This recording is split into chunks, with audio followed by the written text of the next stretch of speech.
Today we're going to talk about solving business problems with machine learning. Obviously, the focus is going to be how to do that on Google Cloud. Welcome everybody. Thank you. It's good to see so many attendees here.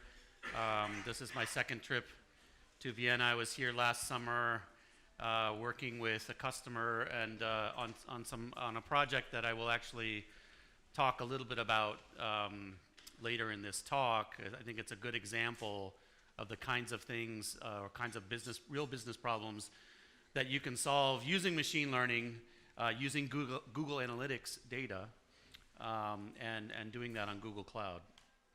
By way of introduction, my name is Lukman Ramsey. I am the head of AI solutions at Google Cloud. I'm a solutions architect. I work directly with our customers, designing machine learning solutions, actually implementing them. So I am still writing code and deploying that code to cloud to solve real problems. And I also do things like this, go to conferences around the world and talk about it. So here's our agenda today. I'm going to speak a little bit about the challenge of democratizing artificial intelligence and machine learning,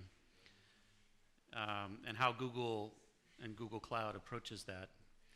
I'm going to talk about 3 flavors of machine learning on Google Cloud, 3 different ways that we approach machine learning, including the machine learning APIs that we have available, which is again one of our strategies for democratizing AI and machine learning.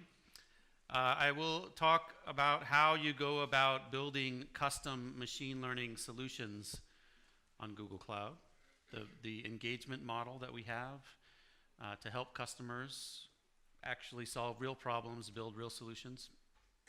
And then I will conclude with some customer success stories.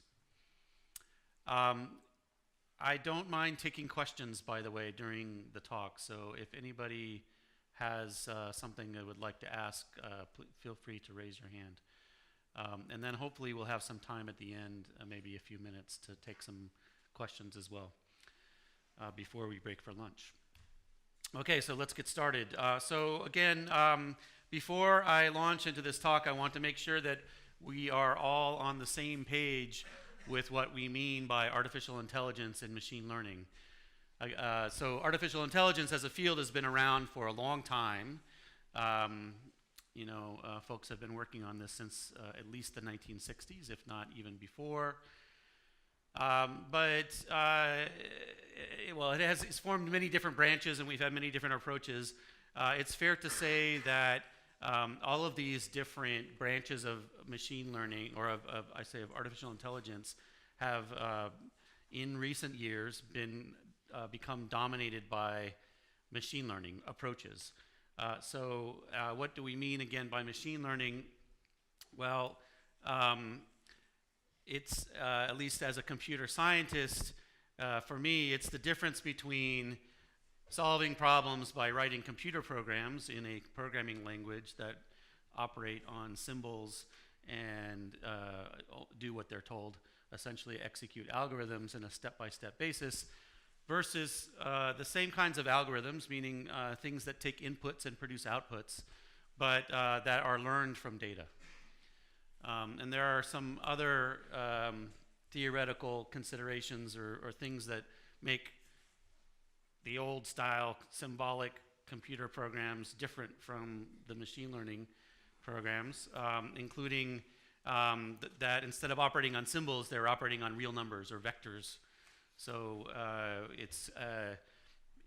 one way to think about it is it's the difference between discrete computation and continuous computation. And the thing about continuous things is that you can differentiate them from a mathematical standpoint. You can calculate the derivative, which means then you can teach them by finding the derivative of the problem that you're trying to solve and making that derivative go down, or making the error go down. So essentially, that's how machine learning works. It's a process of creating a formula for the problem that you're trying to solve, taking the derivative of that formula and then using something called gradient descent, or just basically taking steps that makes that function go down. So that's how machines learn.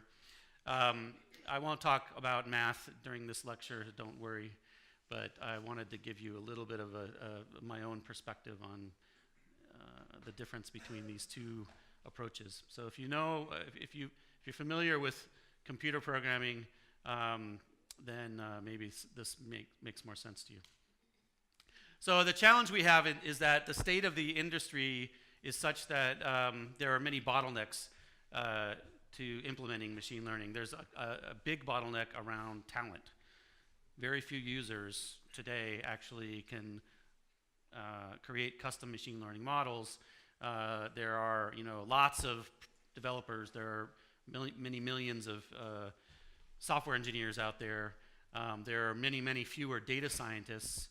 And then the number of deep learning or machine learning researchers could be numbered in the thousands worldwide, and most of them are employed by Google, so you can't go hire them because we pay them a lot more than you can afford to pay them. So how do you then overcome this and actually build real things, solve real problems with machine learning?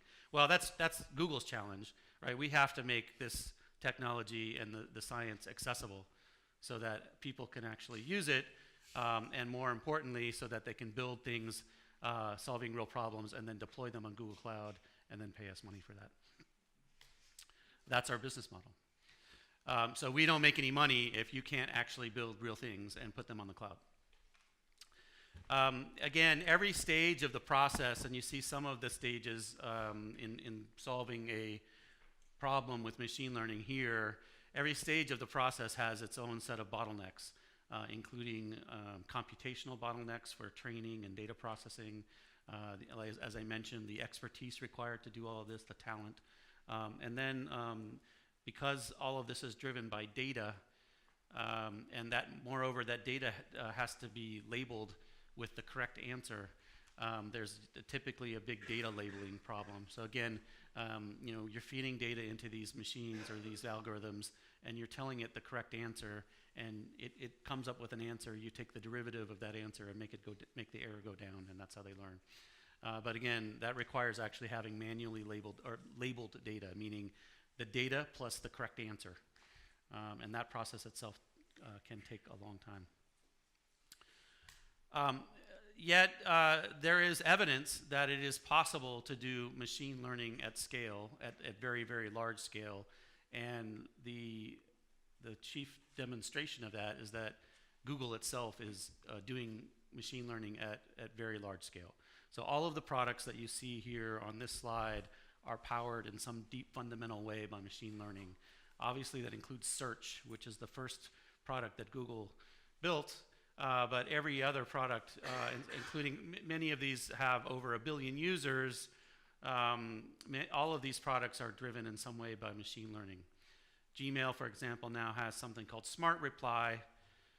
You've probably seen it if you've played around with Gmail. So at the bottom of your Gmail message, you get some suggested replies. And it turns out, at least on mobile, that over 20% of the replies now are sent this way, meaning the machine suggests what you should say, and you press the button. And what we have now is 20% of the time, it's Gmail talking to Gmail. Humans are out of the mix. And hopefully this trend will continue, and we can all go, do better things with our lives than deal with Gmail and have the machines talking to each other. But even things like YouTube, where we are delivering recommendations for videos, obviously ads, very highly driven by machine learning. So in fact, just to quantify this, since we're Google, we put numbers on everything. To quantify this, there are over 5,000 machine learning models in production at Google in our own internal cloud, which was called the Borg, which is where we run all of our infrastructure on. That's 5,000 models that are actually deployed in production, taking data from the field, from our products, doing something to some computation on them and outputting that. And so in Google, we have already had to solve the problem of how to do machine learning at very large scale. And that includes all stages of it, all aspects of it, like the ones I mentioned, the talent, the technology infrastructure, the data processing, the compute, and so on. So we have done it, and now it's our job to make it possible for you to do that. If we can do 5,000 models, then hopefully you could do at least one. What we were trying to do then, again, in summary, is democratize AI and machine learning by making it accessible, fast, and useful for enterprises and developers. So how do we do that? What is our approach to that? Well, here's where these 3 flavors of machine learning come in. We have a set of APIs that are ready to go, very easy to use. They are built on machine learning models that are trained on the massive data sets that we have at Google. They are as easy to use as any other API. So if you're a developer, all you have to know how to do is use a web API to use these. You send the data over the web, the data comes back over the web. And these include APIs for vision, so taking images in and recognizing objects on those images, doing all kinds of analysis of those images. Speech, so you can feed audio streams directly into the API, or you can upload speech samples. So if you have a catalog of speech samples, say from a call center or something like this, you could transcribe all of those speech samples. You can also transcribe audio tracks from podcasts or video. We have a very robust translation API now.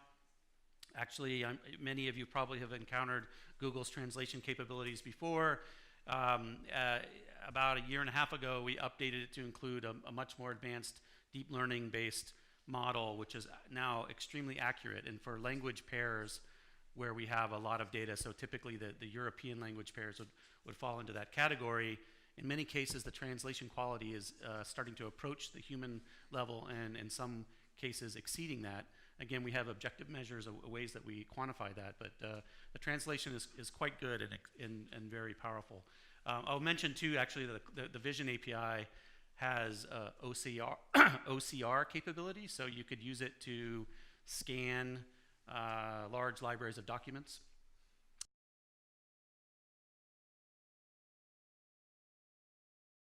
For example. So these are the kinds of applications that you can build with these things. You can start to chain them together, so you can feed documents into the Vision API, again, have them transformed into text, and then translated into other languages. We have a video intelligence API, which if you have large libraries of video, is useful for indexing those videos to perform search. So it will identify things in those videos, people, places, entities, organizations, concepts, and the place and the timestamps within the video in which those occur. I may do a demo later of some of these APIs where I can start to show you what I'm talking about. All of these APIs actually are very easy to test yourself. You can go to cloud.google.com, and in most cases there's an interface for the API where you could just drag and drop an image or copy and paste some text or upload a video and see the API in action, and I would encourage you to do that. The other flavors of AI and machine learning include something called AutoML, which I will talk a bit more about. And then we have a whole set of frameworks and technology and infrastructure available to build your own machine learning models if it comes to that. But in general, if you have a problem that can be solved by the APIs, it's best to use them because you can get going really, really fast. What we see is that many customers start with the APIs, and then they find after they've got some experience that maybe there are limits to capabilities, or they want to bring their own data and have the APIs trained on their own data. And basically that's what AutoML is. It gives you the ability to take your own data and train these APIs on your own data. So, yes, please. For instance,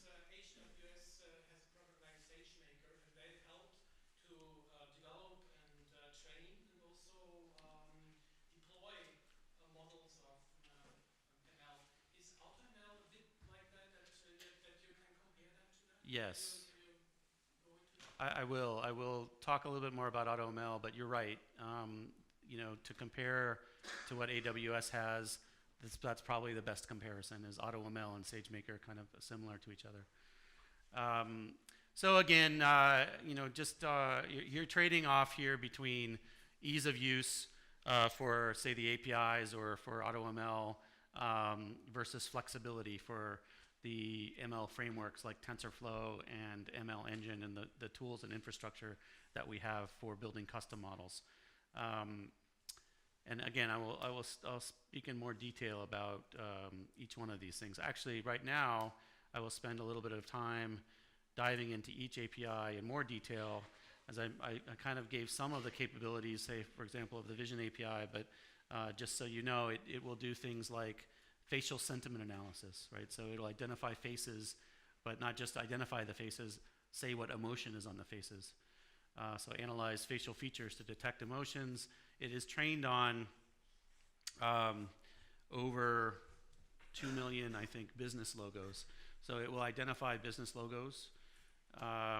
It hopefully will identify your business logo, and if not, we have ways to train the API again so that it will recognize things that you may be interested in recognizing from your own image sets that the API is not trained on. Just a quick question. Is it also possible to develop attributes of a specific product, for instance, of a shoe? Is it possible with Vision to say this shoe is a particular color and has this particular brand? Yeah, so many of those things that you described are actually already output by the API, but if there are things that are missing, or you have your own custom taxonomy of labels or categories that you would like to train on, basically that's what AutoML does. It allows you to create your own custom version of the API, of the Vision API. But this is already in use, so basically we can try the Vision API. So it depends on the API that we're talking about. AutoML for Vision, so I'll explain a little bit more, but basically AutoML is going to be applied to all of these APIs. Right now, the one that's in beta, that's most publicly available, is Vision. There are a few others that are in alpha that you can get access to if you're interested in.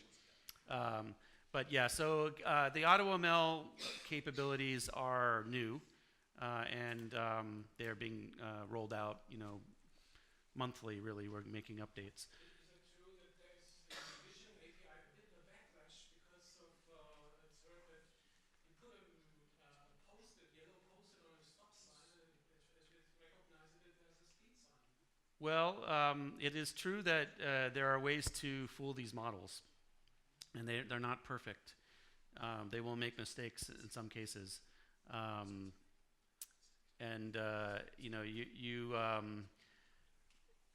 you have to take that into account when you're building your solution. If, for example, you require a level of accuracy that exceeds human, if the human would not, many cases the humans would make the same mistake, they might at least. That's not always true.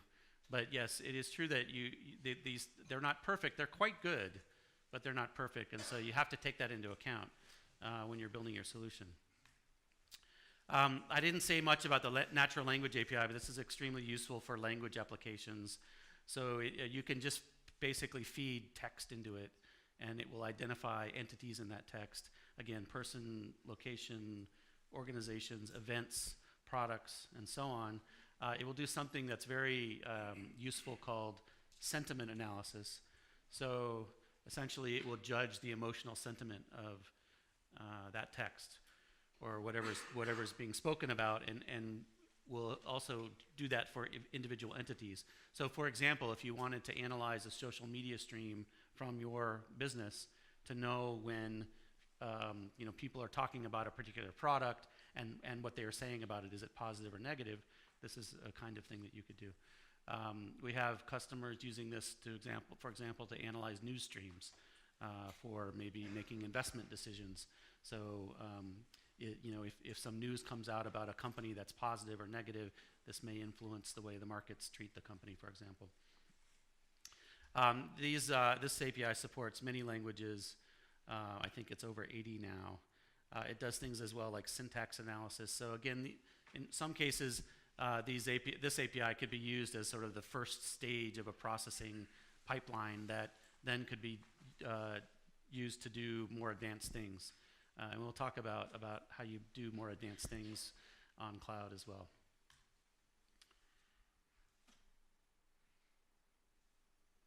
Show anyway. I know, so it's this image here that seems not to be there. I promise you that image is not important. This speech API is basically a general speech recognition API. Again, I mentioned you could upload audio files or you could stream audio to this. It recognizes over 80 languages. Again, very accurate. I used to build speech recognition applications for things like banks and airlines and insurance companies, and we used to think that 95% accuracy was, really good. And we get in the high 90s now with the speech API. So the deep learning and machine learning advances have really made speech recognition, amongst many other things, much more accurate than it was before. I talked a bit already about the translation API. Just know that, again, this is much better than it used to be. If you have any experience with Google Translation in the past, I would encourage you to try it again and see if it does better than you think it will. And you can do that, again, on the web. You don't have to make some special relationship with Google. You can just go to cloud.google.com. If you have an article from the news somewhere, you can paste it in and see how it translates. And I mentioned also the Video Intelligence API. So this, again, very powerful for analyzing large catalogs of videos and indexing them for search. There are new capabilities being added to this to do, for example, automated transcription. So it will provide captioning for videos and things like face detection and person detection within the video as well. All of these APIs have new features that are introduced, basically on a monthly or quarterly basis. Finally, I should mention another system or API we have in Google Cloud for building dialogue interfaces, chatbots, voice-based applications, and so on. Again, this is something that we're seeing a lot of interest in from many of our customers. In a customer service context, for example, customers now building chatbots that can handle very complex customer service requests, either through text or voice. And this dialogue flow can integrate with Google Home and actually with Alexa and Cortana. Yes? A question for the chatbot. Does it support the German language? Yes. Yes, German and all of the European languages, plus many, many others, actually.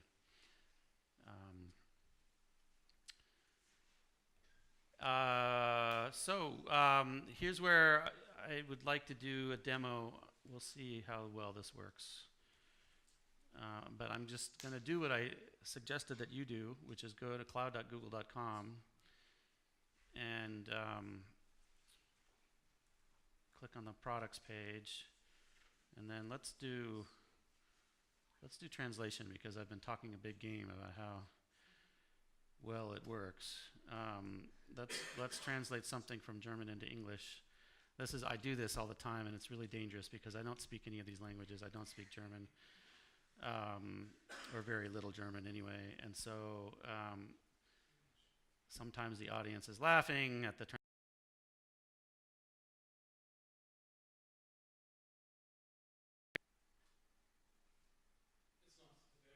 Not very good? It's very good, I think. Oh, it is very good. Yes. Okay. Thank you. This is the one that they have canned in here. Let's take something from today's news.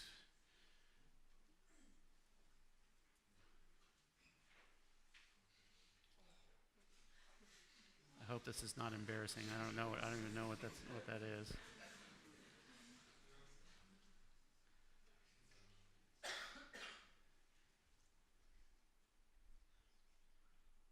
Okay, so not that bad. I understand it now.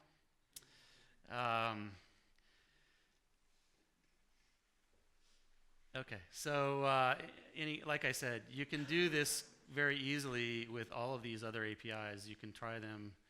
I didn't say anything about the jobs API. This is probably, I don't know that this is available in Europe yet, but it's actually basically Google's beginnings of competing with something like LinkedIn, where we're, instead of providing a social network around this, we're providing an API. So Google does this is Google's style of a social network, is provide an API. Okay, so we're going to talk a little bit more about AutoML. Again, we've introduced what that is, but I'm going to give you a little bit more detail about that. So the idea here, the fundamental idea, is this gives another way for us to democratize machine learning by basically having the AI train the AI, meaning these models that are built are automatically trained on your data, and you don't have to have any expertise because you're relying on the neural networks to train the neural networks.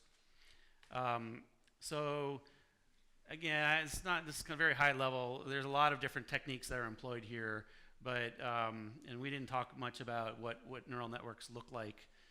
But that on the left there is kind of a canonical deep learning neural network with multiple layers and connections between them. And the reality is, the state of the art is that experts, say like myself, who've been doing this a long time, basically the way that we design these things is we kind of guess. We say, oh, I think it should have 8 layers or 10 or 100. And then we design the parameters. And then sometimes there are techniques where we can do some automated search. So we try 1,000 different variations and basically see, pick which one works the best on our data.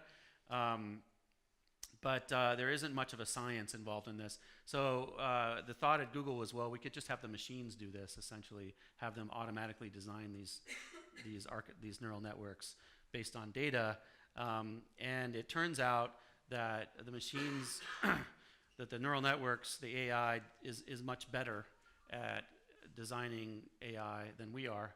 So that the yellow line is the best performing neural networks for image recognition.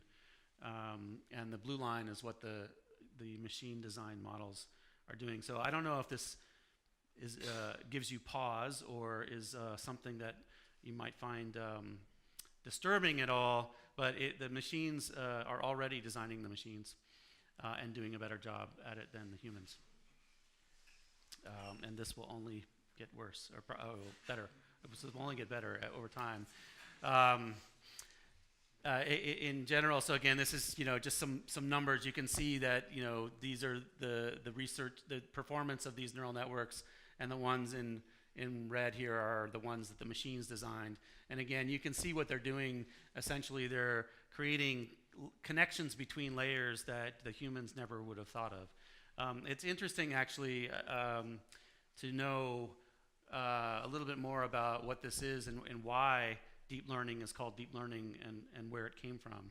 So again, deep learning generally refers to these kinds of models where there's stacks or layers, right? And so you have data coming in the bottom, and then each layer performs a set of computations. Essentially, it's a matrix operation. It's multiplying a big arrays of numbers. In this case, like the set of numbers comprising an image, right? So an image is just a big array of numbers, and each layer is sort of performing a transformation using matrix math on the image, and then the second layer is doing the same thing on what the first layer did, and so on. And the data goes up the chain, and at the end, it outputs what object it thought was on the image.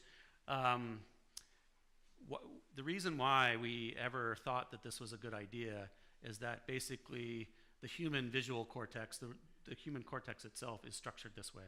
So you have 2 eyes. They're connected by an optic nerves that go to the back of your skull. There's a region of visual cortex in the back here called V1. And that is receiving direct input from your retinas. This is why when you fall back on your head, if you fall down, you might see stars, because you're actually directly stimulating the visual cortex, or part of your brain which is receiving direct input from your eyes.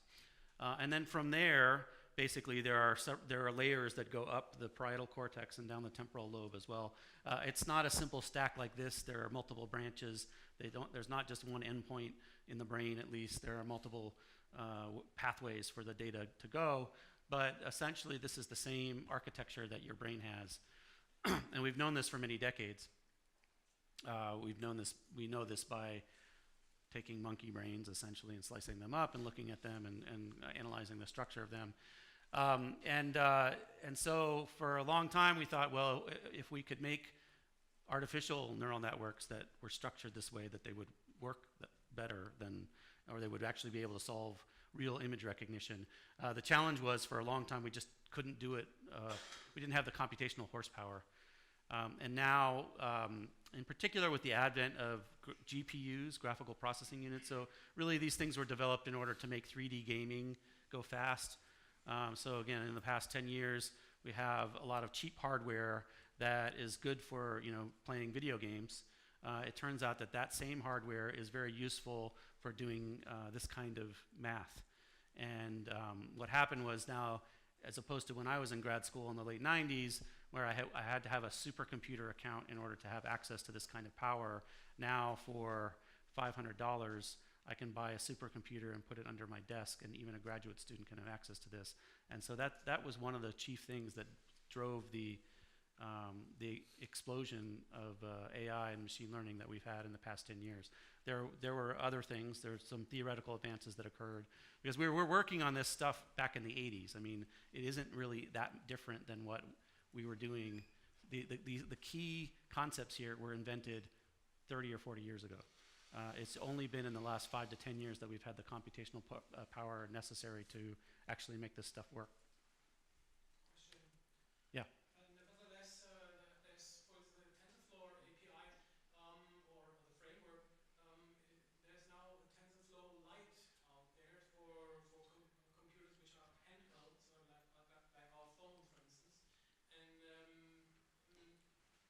still, we have this trouble in TensorFlow, for instance. We cannot build dynamically computational graphs, for instance. So will these matters be handled by TensorFlow community because it's an open source community? Those are good questions. So basically, the challenge is that we have to be able to run these models on devices like phones that may not have powerful hardware. Although, frankly, the phone, this has got more power in it than a mainframe computer did in the 90s. I mean, but still, basically, the more power we have, the bigger models we build. But then we have the problem of, as you say, of making them run on small devices. One of the things that, and TensorFlow, and again, I'll talk about TensorFlow later, but TensorFlow is really designed to make this possible. One of the things that we do, for example, is instead of representing numbers using 4 bytes or 8 bytes, like floating point numbers, we can represent them using 1 byte. And basically that compresses the size of the model by a factor of 8 in many cases. And yet we still are able to get the same accuracy. So that just speaks to the fact that this style of computation is robust to noise, right? The precision of your neurons in your brain is not 64-bit or 32-bit, it's 8-bit. And so noisy, inaccurate, and slow neurons can actually do a very, very good job of doing this kind of computation. And that helps us make these models run on devices like the phone. But yes, there's constant work and effort and research on solving this problem, as you mentioned. And that the reason why TensorFlow, or one of the reasons why TensorFlow is a good choice, as we will talk about, is that there are a lot of people working on it, not even inside Google, but outside of Google as well. Even folks at Microsoft and Facebook use TensorFlow because it's become the most popular framework. I just want to mention, just to wrap up the AutoML discussion, that some of the results that we've gotten using these AutoML models that are trained on specific data sets in these verticals that are mentioned here, those are also available on cloud.google.com, so you can check that out if you're interested. So now we will turn to the frameworks that we have for building custom machine learning models, including TensorFlow and some other products that I'll mention. When it comes to solving the most difficult problems, you do have to ultimately build a custom model in many cases. And we don't just supply the tools, we also have an ecosystem of partners and professional services and ways to build custom solutions that don't require you to have your own team or your own data scientists. And I will talk about that as well. So again, we'll call this the core technology for machine learning. Cloud ML Engine is one of the key services that we have in Google for doing this. You might call it a platform as a service for TensorFlow. So basically it allows you to spin up clusters of machines that may be equipped with GPUs to both train your models, and then once they're trained, to serve them, to deploy them in production so that they can handle data. It includes things like version management for models. It's a lower level service, so the question came up earlier about the comparison to SageMaker. It's a lower level service than SageMaker, so it's not solving the problem with a nice interface. It's actually still core infrastructure, but it's very useful to relieve you the problem of basically having to maintain a cluster of machines, again, in many cases equipped with GPUs, which can be expensive and require a lot of DevOps and so on. It includes a feature that's very useful for folks like myself that do this all the time or build machine learning models for a living. All of these models have lots of different knobs. Okay, we saw some of that earlier, right? The different connections that you can draw between them, the number of layers, or the things like the learning rate and various other parameters. How many units do we put in each layer? What we call those things hyperparameters. Essentially, they're knobs that we have to tune for every machine learning model in order to make them work better. And ML Engine includes a service to do that tuning automatically.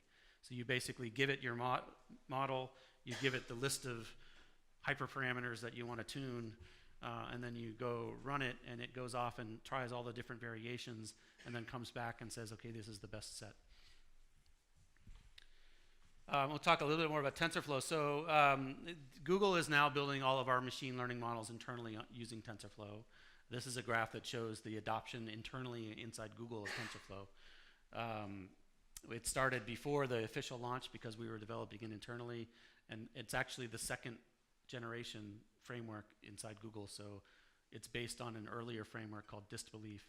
But we decided, based on our experience with many of these technologies, that it was the best approach was to open source it. Again, Google has done this with many other technologies, including for MapReduce, which led to Hadoop, things like HBase and so on. These are technologies that came out of Google's own internal work. Now we have Docker and the whole container ecosystem. All of that came out of work that Google has been doing internally and then open sourced. And TensorFlow is a continuation of that strategy. And you can just see by lots of different metrics. This one is GitHub stars, or GitHub downloads, but basically TensorFlow has now become by far the most popular machine learning framework. That's not to say that some of these other frameworks don't have advantages over TensorFlow, and there are some cases where TensorFlow may not be the fastest model, but you have a lot more people working on it, both internally at Google and outside. And so odds are very good, for example, if you're trying to solve a problem using machine learning, someone has already solved it using TensorFlow and has open sourced that or published that, so you can download the code and use that as a starting point for your own solution. And then finally, we have been building our own custom hardware for solving machine learning problems for some time.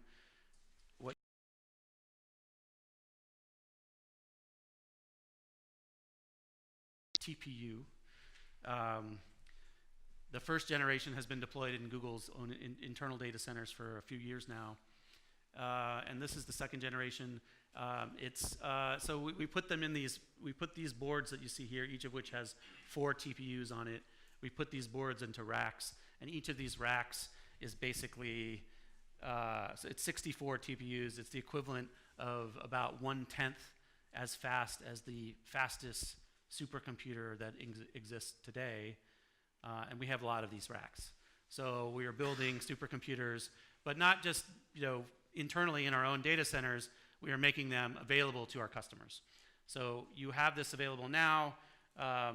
It's in alpha, and some parts of it are in beta. But basically, you can go now to cloud and sign up to use TPUs, and you get access to as powerful a supercomputer as there is in this world. To run your machine learning models. Now, it only makes sense to use these if you have a lot of data or a real serious problem to solve. So, for example, we have customers I can't name specifically, but imagine a customer that has a global marketplace for selling things, and every one of these things that they're selling has an image associated with it, and they want to process all the images of things that are listed in their marketplace. They want to process that every day because they want to make it possible for you to take a picture of something that you're looking to buy and do search and see what products they have listed that day that are close to that thing. So again, hundreds of millions of images that are coming in every day need to be processed rapidly. This is the kind of thing you can do with TPUs. May I ask a question? Sure.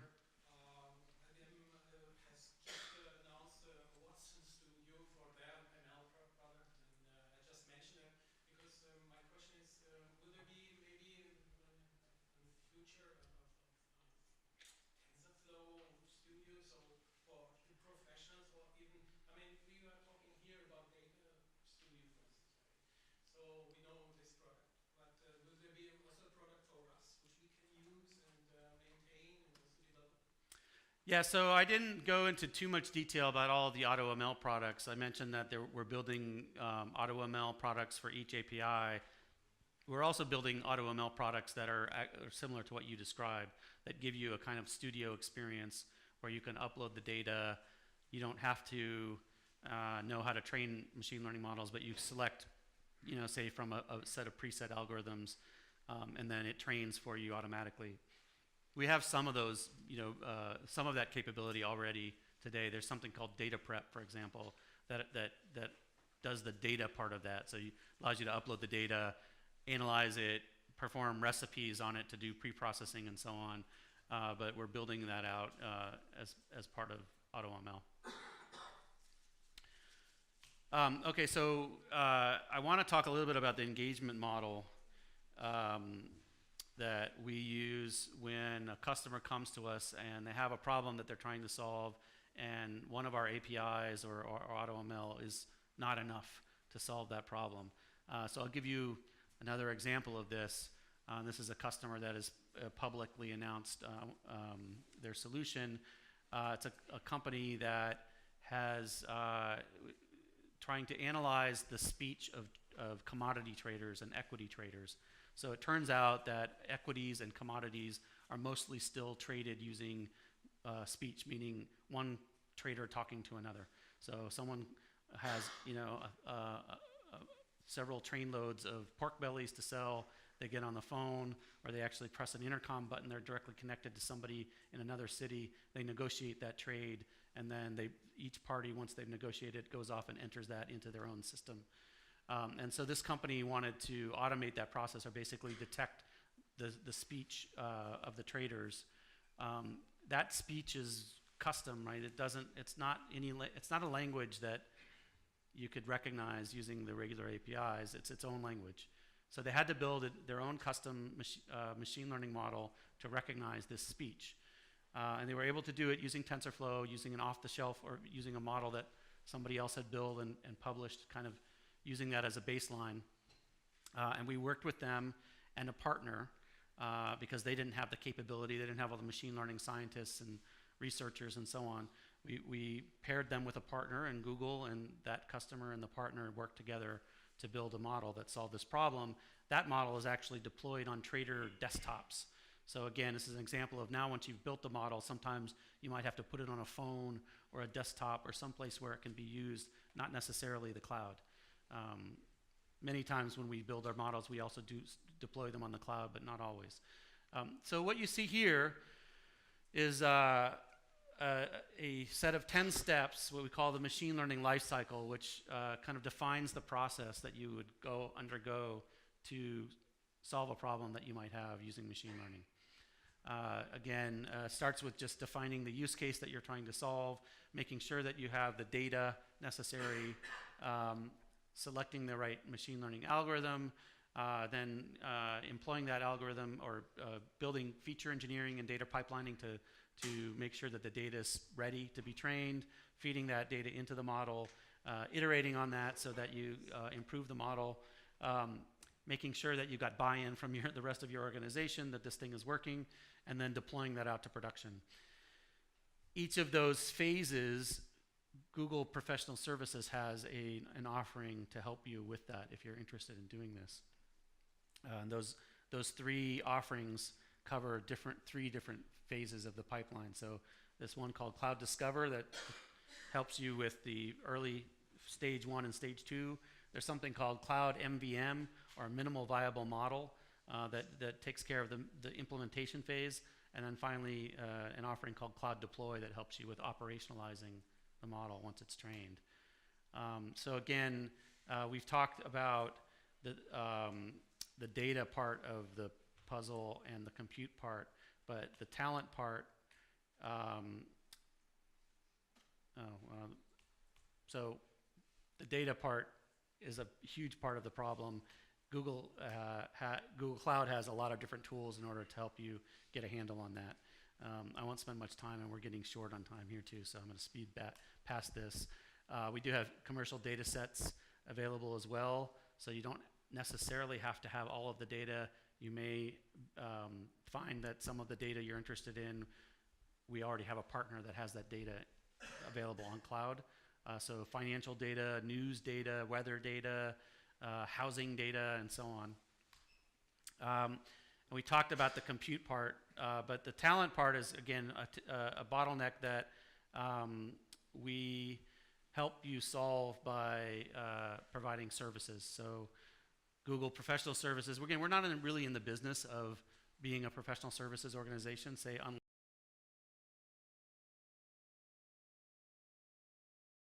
professional services, but what we're trying to do is get you past the the beginnings, the analyze and plan stage and the implementation stage, so that you can get as quickly as possible to stage 3 where you're deploying on the cloud, because that's our business model. So we're incentivized to get you as quickly as possible, even if it means giving you the code. We're not in the business of selling code or selling services.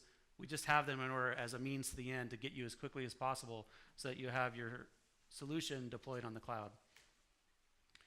I'll go very quickly through these different offerings. Again, I talked about Cloud Discover. This is typically a short process, right? It's maybe just a few days where we come on site with your business and help you analyze the problem, identify the use case, make sure that the use case is the right one for your business, make sure that you have the data, that it's a viable use case for you to solve, and so on. And then out of that, we have a plan that has an identified use case that we believe is viable and that will have impact to your business. Then we have a service that helps you build the model. Again, this isn't the only implementation model we have. We also have partners that we work with to help build these solutions. But Google itself will join with you if that's what you're interested in to build the model for you, or at least build what we call an MVM, or minimal viable model, a basic model that will definitely solve the problem. Again, the MVM process could be a bit more expensive and take longer, but we have it, and so if you need a model built, we can build it for you. And I probably will make all of these slides available to the folks that organize the conference. So if you're interested in this information, you'll be able to get a PDF of all of this information. I want to mention one other pathway before we wrap this up. We have, again, what I talked about, the sort of standard PSO offerings. If you're really interested in solving a bigger problem that might be almost research level or require, a set of Google scientists and PhDs to work with folks on your side, we have that as well. We have this thing called ASL, which can involve taking a team of your folks, embedding them with Google people. This used to happen in Mountain View. Literally, we'd have people fly to Mountain View and stay there for several weeks or longer. We actually have a center now for that in New York, and we're building one in Europe as well. So this is an option. If you're really trying to solve something big, we can work with you to do that. We can also provide education and workshops and things that will help train you and enhance your own capabilities. This is just a plug. Tomorrow I'm giving an all-day workshop on how to build a recommendation system.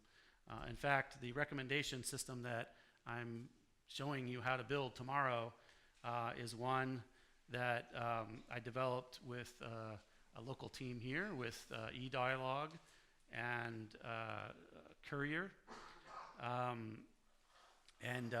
It's basically taking Google Analytics data and applying machine learning to produce recommendations for articles. So again, this is the kind of thing that you see in any news site. You go to it and it says recommended for you. What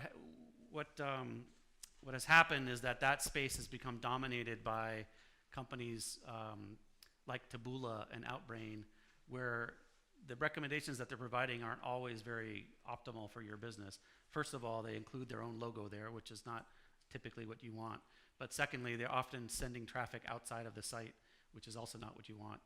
They become more traffic arbitrage providers rather than actually taking information about what your users are interested in or what they've looked at on your site and providing recommendations based on that. And so this is an off-the-shelf solution that is actually published already on GitHub, along with a whole set of papers that describe how to use it. Again, this is what I do for part of my job. And like I said, we're not really in the business of selling code or services. And so if we can give you the code that helps you solve the problem, we would like to do that. And so you can download this and relatively easily set it up for yourself and then deploy it on the cloud.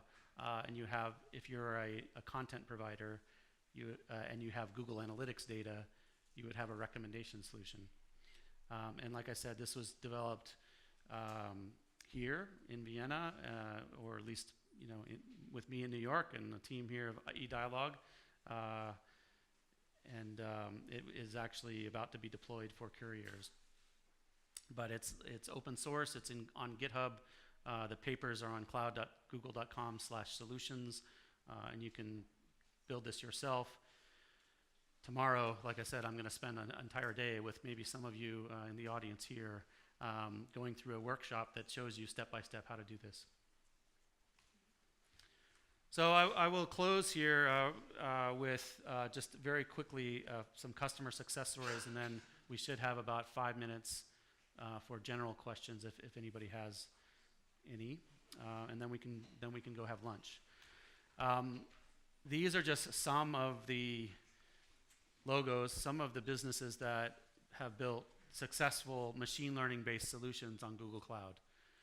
So this is a part of the business and part of the technology ecosystem that is really taking off.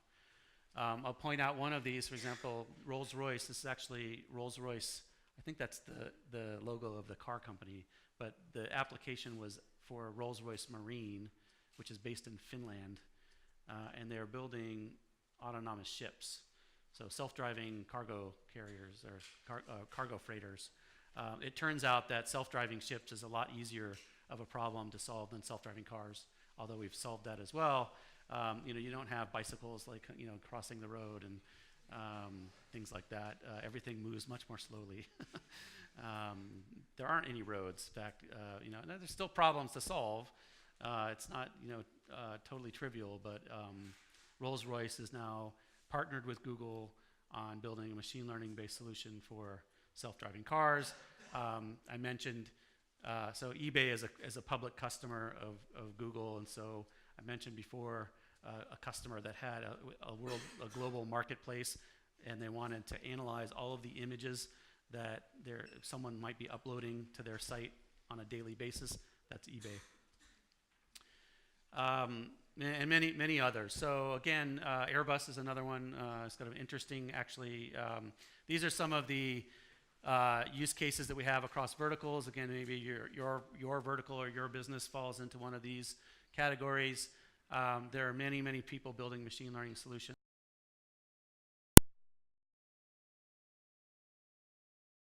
So I don't have a picture, but they actually had an application where they had satellite images that they're trying to analyze to determine, I think, optimal traffic patterns for their flights. But the problem with the satellite images is that they're typically a lot of cloud cover inside the image, and so they need to distinguish between patches of cloud that are present on the image and just like other things that might look like cloud, like snow on mountains or things like that.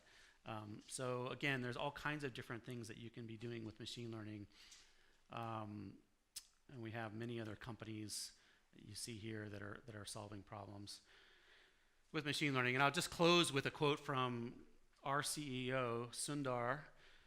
He has come out in public, this is last year, and said, look, Google is an AI first company. This is our strategy for the next many years.